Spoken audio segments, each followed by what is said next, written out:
नमस्ते आचार्य जी। जो हम पौराणिक विचारधाराएं सुनते हैं और हम बड़े लूजली सनातन परंपराओं जैसे शब्द बोलते हैं, उसमें एक ख़ास प्रकार की महत्वता हम किंचित पशुओं को देते हैं। चूँकि मैं पशुओं के ही उसमें काम करती हूँ, कल्याण के क्षेत्र में, तो हिंदू होने के नाते हमें बताया जाता है कि फर्स्ट अमंग इक्वल्स गाय होती है। गाय में पौराणिक देवी देवताओं की छवि होती है वगैरह वगैरह, और कुछ पशु निम्न होते हैं। इसके बारे में हमें वेदांत से क्या पता लगता है, या इसका हम क्या अर्थ निकाल सकते हैं? क्या ये बिल्कुल ही ऐसा सोच है जिसको नकारात्मक कर देना चाहिए, या इसमें कोई सच्चाई है? वेदांत इस बारे में बहुत स्पष्ट है और बहुत सीधी बात करता है। सनातन धर्म की परिभाषा से ही शुरू करते हैं। चेतना का कल्याण ही धर्म है, यही परिभाषा दी थी ना। जब हम कह रहे हैं मन को आत्मा की ओर ले जाना ही सनातन धर्म है, तो उसी को दूसरे शब्दों में कहेंगे चेतना का,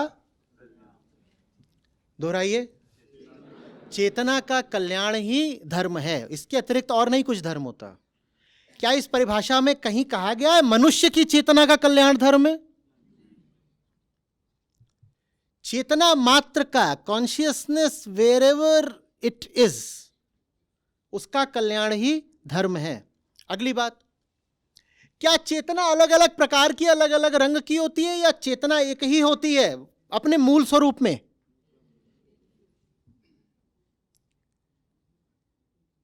जिन्होंने जाना उन्होंने कहा है पीर सबन की एक है, मुर्गी हिरनी गाय। दर्द तो सबको एक सा होता है ना। और चेतना की मूल पहचान ही क्या है? हमने क्या कहा, जन्मगत हमें क्या मिला है? तो चेतना की मूल पहचान ही क्या है? दुख और बंधन। और पीर, पीर पीर माने पीड़ा। और पीड़ा तो मुर्गी हो कि हिरनी हो कि गाय हो कि उसके आगे आप और जोड़ दीजिए, मनुष्य को जोड़ दीजिए, 100 और जीव जंतु, सबकी पीड़ा तो एक सी होती है ना। बंधन से तो सब छटपटाते हैं ना। वृत्तियां भी सब में एक सी होती हैं, जो मूल वृत्तियां हैं। क्रोध पशुओं को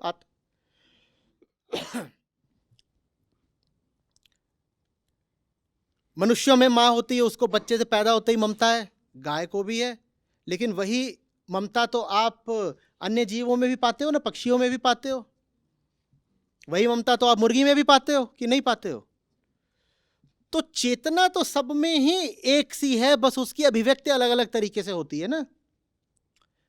अब मनुष्यों में भी ऐसे तो स्त्री की चेतना और पुरुष की चेतना की अभिव्यक्ति अलग अलग तरीके से होती है कि नहीं? साफ पता चलता है। आप बातचीत सुने तो पता चल जाएगा, स्त्रियां बात कर रही हैं, पुरुष बात कर रहे हैं। लेकिन उनके मूल में जो चैतन्य तत्व है वो एक ही होता है। स्त्री भी जो बातें कर रही है वो चाहती तो मुक्ति ही है, क्योंकि स्त्री को भी क्या है, जन्म से ही। और पुरुष भी जो बात कर रहा है वो चाहता तो, क्योंकि उसको भी जन्म से क्या है, देह भाव ही। और दुख तो सब जीवों को है। तो जिसको वेदांत समझ में आएगा वो कहेगा चेतना जहां भी मिले वो वास्तव में मेरी ही तो चेतना है। और अगर चेतना का कल्याण ही धर्म है तो मैं कैसे कह दूं कि इस चेतना को मुक्ति देनी है और उस चेतना को मृत्यु देनी है? मैं कैसे किसी को दुख दे सकता हूं, मार कैसे सकता हूं किसी को? नहीं समझे आप? वेदांती होने का मतलब, वेदांत समझने का मतलब है कि आपके लिए ये जो है कॉन्शियस एलिमेंट, उसके अलावा कुछ और महत्वपूर्ण नहीं रह गया। यहां तक कि सत्य और आत्मा भी महत्वपूर्ण नहीं रह गए, क्योंकि उनको किसने देखा? उन्हें कौन जानता है? मुक्ति में जानता नहीं, मैं तो बंधन जानता हूं। तो मेरे लिए क्या महत्वपूर्ण है सबसे ज्यादा? मेरे बंधन ही सबसे महत्वपूर्ण है ना। और बंधनों में एक बंधन ये है कि मैं उसकी चेतना को अपनी चेतना से भिन्न जानूं। उसकी चेतना को अपनी चेतना से भिन्न जानने से ही मेरे भीतर एक चीज पैदा होती है, उसको क्या बोलते हैं? अहंकार।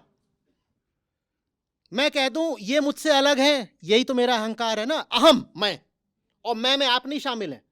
आप अलग हो भाई, ये पराये मैं। समझ में आ रही बात? बंधनों में भी मूल बंधन ये है कि मैं उसकी चेतना को अपनी चेतना से, तो सामने मेरे मुर्गा है, उसकी चेतना को मैं अपनी से अलग जान रहा हूं, ये तो मेरा अहंकार ही हो गया ना। और अहंकार माने मैंने अपने लिए दुख बना लिया, उसको मार के खा रहा हूं, वो थोड़े ही मरा है, मैं खत्म हो गया। समझ में आ रही बात? जब आप अपने प्रति करुणा से भरे होते हैं, और ये पहली चीज है जो चाहिए अगर मुक्ति हो, अपने प्रति तो सद्भावना होगी ना। आप कैसे अपना कल्याण कर पाओगे अगर आप अपने शुभचिंतक ही नहीं हो? कर पाओगे? अपना शुभचिंतक होने का मतलब किसका शुभचिंतक होना? चेतना का। मैं कैसे चेतना का शुभचिंतक होऊंगा अगर मेरे सामने एक जीवित चेतना है और मैं उसकी गर्दन पे छुरी चलाने को तैयार हूं, खा जाऊंगा या उसको पीड़ा दूंगा या उसके ऊपर चढ़ जाऊंगा, उसका मांस या अंडे या उसका फर कुछ भी लूटूंगा, जितने तरीकों से हम तड़पाते हैं तड़पाऊंगा। नहीं समझ में आ रही बात? मनुष्य के कल्याण की बात नहीं है, क्योंकि मनुष्य से तो ऐसा लगता है कि मनुष्य माने ये सब भी आ गया। फिर तो आप ये भी बोल सकते हो कि मैं अपनी खाल रगड़ के चमका रहा हूं तो अपना कल्याण कर रहा हूं। चेतना का कल्याण हो ना। वेदांत जब बात करता है तो चेतना के कल्याण की बात करता है। चेतना तो उधर भी है, उसकी पीड़ा मेरी मुक्ति के साथ कैसे चल पाएगी भाई? कैसे? अगर मैं उसकी चेतना को दुख दे सकता हूं तो माने मैं चेतना को दुख दे सकता हूं। अगर उसकी चेतना को दुख दे सकता हूं तो अपनी चेतना को भी तो दूंगा ना। इसीलिए बार बार बोलता हूं, जो व्यक्ति एक के प्रति हिंसक है सबके प्रति हिंसक होगा और साथ ही साथ अपने प्रति हिंसक होगा। तुम किसी को भी अगर दुख दे सकते हो तो तुम बर्दाश्त कर लोगे कि कोई तुम्हें भी दुख दे दे। तुम किसी के सामने भी अगर झुक सकते हो तो तुम बर्दाश्त ही नहीं करोगे, तुम चाहोगे कोई और तुम्हारे सामने झुके। देखते नहीं हो, दफ्तर में बॉस से पिट के आते हो, घर में बच्चों को पीट देते हो। ये क्या किया है? ये बर्दाश्त कर लिया है शोषण। दफ्तर में शोषक को बर्दाश्त करा था तो इसीलिए घर आके स्वयं शोषक बन गए। उसकी गर्दन पर जब स्वीकार कर लोगे कि कोई छुरी चला रहा है तो तुम्हारी भी गर्दन पर जब छुरी चलेगी तो बर्दाश्त करना पड़ेगा। और कहीं दूसरे लोक में जाके नहीं, यहीं पे तो, क्योंकि पता है उसके साथ गलत किया था, अब तुम्हारे साथ गलत हो रहा है। भीतर तो एक न्याय की व्यवस्था बैठी हुई है ना। वो कहेगी बेटा अब इतना क्यों शोर मचा रहे हो? जब दूसरों का दमन कर रहे थे तब होश कहां था? अब तुम्हारे साथ हो रहा है तो क्या रो रहे हो? देखिए, कोई वजह है कि ज्ञानियों में मैं सबसे अग्रणी संत कबीर को मानता हूं। करुणा की बात सबने करी है और सब मेरे लिए आदरणीय हैं, सब संत लोग। लेकिन पशु हिंसा के विरोध में जितना मुखर कबीर साहब हुए उतना कोई और नहीं हुआ। और ऐसे समय में जब पशु हिंसा लगभग सामान्य हो चली थी,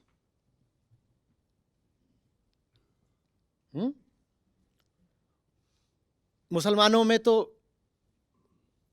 मांस और गोश्त का रिवाज था ही था, और हिंदू अपने कर्मकांड के चलते खूब बलियां दिया करते थे।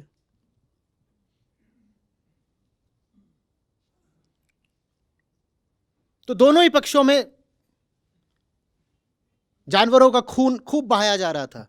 ऐसे समय पर उन्होंने खूब बोला पशु हिंसा के विरुद्ध। उन्होंने यहां तक कह दिया कि वेद भी झूठे हैं अगर वेदों में पशु हिंसा की बात है। एक है उनका, कर लीजिएगा, पर मैं मोटा मोटा उसको उद्धृत करे देता हूं कि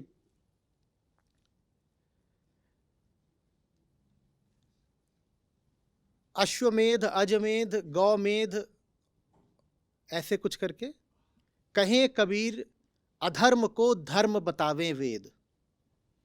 कह रहे वेदों में भी अगर ये सब बात है ना, अजमेध माने बकरे को काटना, अश्वमेध माने घोड़े को काटना, गौमेध माने गाय को काटना, बोले वेदों में भी अगर ये सब मेध की बात है तो कहें कबीर अधर्म को धर्म बतावे वेद। वो जाके वेदों से भी भिड़ गए। बोले अगर तुम मुझे वेदों का हवाला देके कहोगे कि पशु हिंसा जायज़ है तो मैं वेदों को भी ठुकरा दूंगा, लेकिन मैं उस जानवर के प्रति अन्याय नहीं देख सकता। वो जो पूरा मांसाहार की साखियों का संकलन है, कोई मुझे अगर इस वक्त दे दे, मैं चाहता हूं पूरा सुनाऊं। पूरा साखी ग्रंथ तो भी होगा नहीं ना,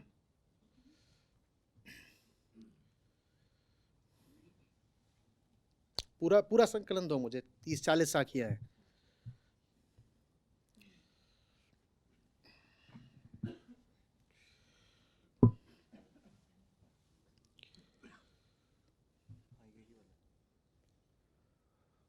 सुनिए,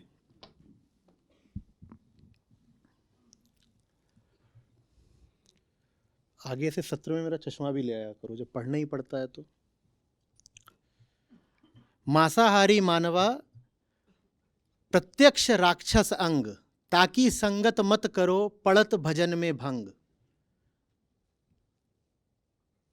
कोई मिलावट नहीं, कोई एम्बिग्विटी नहीं, सीधे मांसाहारी हो तो राक्षस हो, तुम्हें मनुष्य नहीं मानते, हटो यहां से। मांसाहारी मानवा प्रत्यक्ष राक्षस अंग, ताकि संगत मत करो पड़त भजन में भंग। मांस मछरिया खात हैं, हाँ, मांस मछरिया खात हैं सुरा 500 हेत, ते नर जड़ से जाएंगे ज्यों मूरी को खेत। ऊपर ऊपर से नहीं कटोगे, जैसे मूली होती है ना, ऊपर पत्ता ही थोड़ी काटते हो, पूरा उखाड़ लेते हो, इतने जड़ से मारे जाओगे। ये जो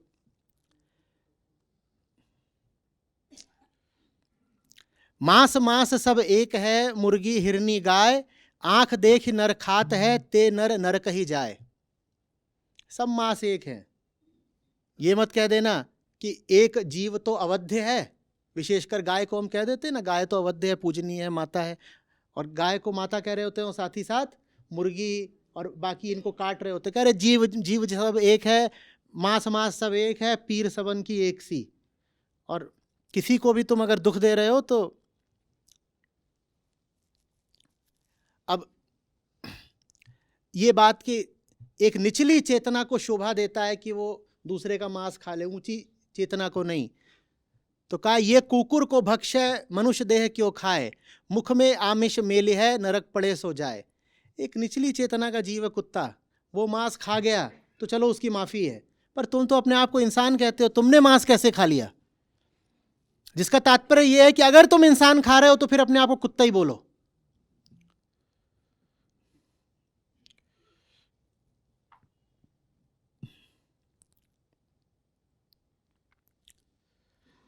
ब्राह्मणों को आड़े हाथों लिया है।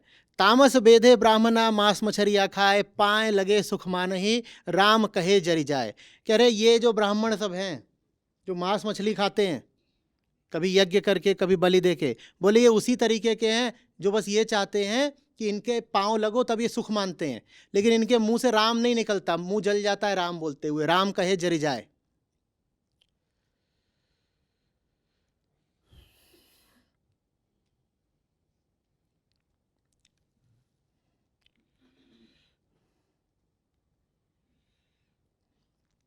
सकल बरन एकत्र हुए शक्ति पूज मिली खाएं, हरिदासन को भ्रमित करी केवल जमपुर जाएं।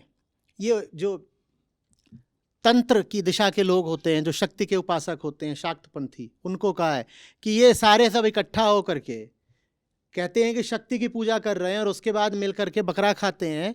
ये सब कुछ नहीं है, बस ये सही लोगों को भ्रमित करते हैं और ये सब सिर्फ जमपुर जाएंगे, माने इनके लिए बस दुख है और मृत्यु है।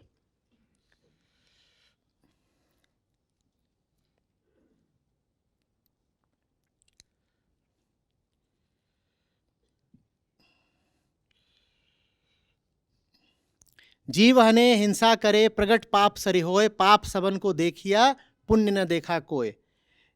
जीव की हिंसा करके अगर तुम सोच रहे हो किसी भी तरह कोई पुण्य मिल सकता है तो बिल्कुल भूल जाओ, सिर्फ पाप तुम्हारे सर लग रहा है। ये भी उसी तरीके का है, भिस्त न गया कोई।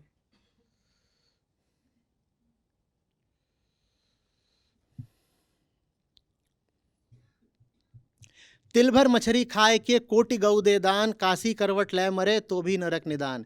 कह रहे तुम हजारों गायें भी दान दे दो, माने 100 तरह का तुम कर्मकांड कर लो और कहो कि जिससे पुण्य मिलता है, तो भी अगर तुमने तिल भर भी मछली खा ली है, इतनी सी मछली भी खा ली है, तो उसका जो पाप है उससे नहीं छूट पाओगे। इतना सा भी अगर मांसाहार कर लिया तो उसके बाद तुम 100 तरह के उसके उपाय करो या शुद्धि करो तो भी उससे तुम उबर नहीं सकते। काटा कूटी जे करे ते पाखंडी भेष, निश्चय राम न जानही कह कबीर संदेश। ये सब जो काटा कूटी करते हैं, हाँ, ये पाखंडी हैं, ये राम को नहीं जानते, यही कबीर का संदेश है। ये बहुत बढ़िया। पीर सबन की एक सी मूर्ख जाने नाही, अपना गला कटाए के भिस्त बसे क्यों नाही। अक्सर जब कुर्बानी वगैरह दी जाती है बकरीद पर, या कि मंदिरों में भी जब बलि दी जाती है, तो उसके पीछे तर्क ये दे देते, कहते जैसे ही इस बकरे के गले पे छुरी लगी है तैसे ही ये सीधे जन्नत पहुंच गया। तो उनके लिए उन्होंने कहा है कि भाई पीड़ा सबकी एक सी है, तुम ये क्या मूर्खता कर रहे हो उसकी गर्दन काट के, और अगर गला कटाने से जन्नत मिल जाती है तो अपना ही गला काट के सबसे पहले जन्नत का ये नहीं जा रहे। अपना गला कटाए के भिस्त बसे क्यों नहीं, जाओ तुम ही जाओ वहां पर। अजामेध गोमेध जग अश्वमेध नरमेध, कहें कबीर अधर्म को धर्म बतावे वेद।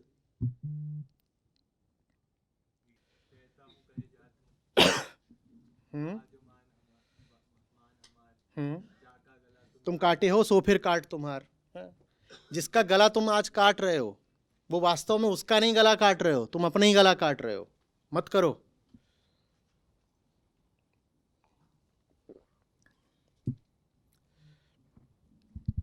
और भी है, मुर्गी कहे मुलना से, बकरी कहे मुलना से, वो सब बहुत बहुत सारे हैं उसमें, कि मौलाना से, मौलवी से बकरी कह रही है, पता नहीं क्या कह रही है,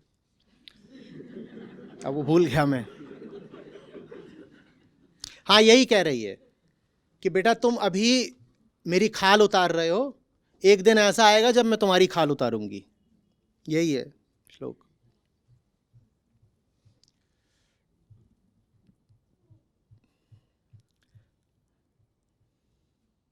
कुल मिलाकर के यहाँ पे जो बात है वो ये है कि उस जीव को भी ऐसे देखा जा रहा है जैसे मैं हूं। उधर भी उतनी ही चेतना है जितनी इधर है, उसको भी एक पर्सन की तरह देखा जा रहा है। और जब आप जीव को पर्सन की तरह देखते हो ना, तो फिर उसे पर्सनल राइट्स भी देते हो। और राइट्स में सबसे पहले कौन सी राइट आती है? जीने का अधिकार। उसके पास भी तो जीने का अधिकार है ना। ये कहाँ की सभ्यता है कि तुम एक जिंदा जीव से उसका सबसे मौलिक अधिकार छीन रहे हो। जीना चाहता है भाई, तुमने उसे कैसे मार दिया? सिर्फ तुम्हारे पास एक तर्क है, ताकत का तर्क, कि मेरी ताकत थी मैंने मार दिया, और कोई तर्क नहीं है तुम्हारे पास। और आजकल एक नया तर्क चला है, पेड़ पौधों में भी तो जान होती है। तो मैं उनसे कहता हूं, बिल्कुल मैं आपकी करुणा का दीवाना हो गया कि आप में पेड़ पौधों के प्रति भी इतनी करुणा है। लेकिन साहब, अगर आप पेड़ पौधों को ही बचाना चाहते हैं, आप कह रहे पेड़ पौधों में भी जान होती है, तो बकरा मत खाओ ना। क्योंकि जब आप शाकाहार करते हो तो आपने मान लीजिए एक पौधा मारा, लेकिन जब आप मांसाहार करते हो तो उस बकरे को अपनी प्लेट तक लाने के लिए कम से कम आपने 100 पौधे मार दिए। समझ रहे बात को ना? आप आधा किलो चावल तैयार करते हो तो उसमें आपने कितने पौधे मारे वो गिन लो। और आप आधा किलो मटन तैयार करते हो तो उस आधे किलो मटन के लिए बकरे ने कितने पौधे खाए होंगे अब ये देख लो। और वो बकरा कोई प्राकृतिक रूप से तो पैदा होता नहीं, उसको तो आप ज़बरदस्ती पैदा करते हो, फिर उसको आप ज़बरदस्ती खिलाते भी हो। तो अगर ये तर्क भी दे रहे हो कि पेड़ पौधे और पेड़ पौधों में भी उतनी चेतना होती है जितनी इंसान में होती है, अगर ये भी आपका तर्क है, जो कि बिल्कुल गलत तर्क है, पर अगर ये भी मान लो तर्क है कि पेड़ पौधे तो मारे जा रहे हैं ना, तो पेड़ पौधों को बचाने के लिए भी जरूरी है कि मांसाहार न किया जाए। पेड़ पौधे भी तभी बचेंगे जब मांसाहार न किया जाए।